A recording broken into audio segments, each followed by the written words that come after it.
Not all dividend stocks are created equal. Some can grow your wealth, while others could cost you. In this video, I'm going to show you how to pick the best dividend stocks and ETFs, so you can invest like a pro, even if you're just starting out. Let's break it down and find out how to choose the right ones. Let's dive in. Part 1. Key criteria for picking strong dividend stocks. 1. Dividend history. Look for companies with consistent dividend payments for at least 10+ years. Stability is key. Think Coca-Cola, for example, which has paid dividends for over 60 years. 2. Payout ratio. This tells you how much of a company's profits go to dividends. Below 60% is safe. Too high might mean trouble. 3. Dividend growth. A growing dividend is a good sign.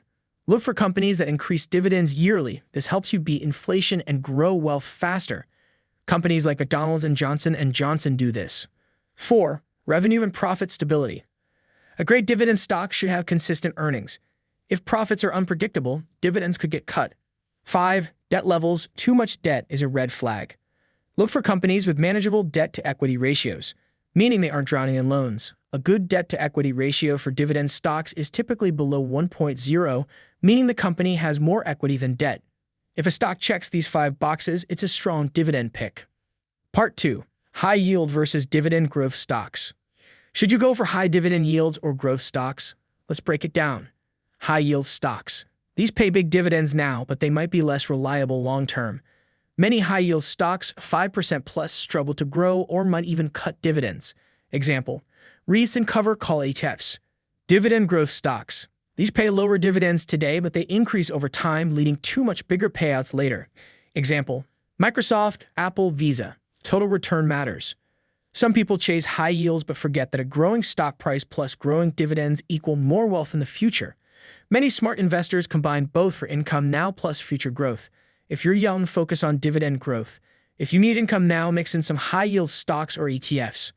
Part 3. Why dividend ETFs are a great alternative. Not sure which stocks to pick? That's where dividend ETFs come in. Dividend ETFs are a great option because they come with several advantages.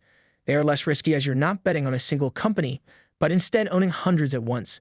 They also provide steady income, with ETFs like SCHD, VYM, DGRO, and NOBL focusing on reliable dividend-paying stocks. Plus, they offer automatic rebalancing, meaning weaker stocks are replaced with stronger ones over time, keeping your portfolio optimized for long-term growth. If you're new to dividend investing, starting with an ETF is the smartest move. It's less risky, less stressful, and gives you instant diversification, so you don't have to worry about picking individual stocks. Now that you know how to pick dividend stocks and ETFs like a pro, are you focusing on high yield or dividend growth?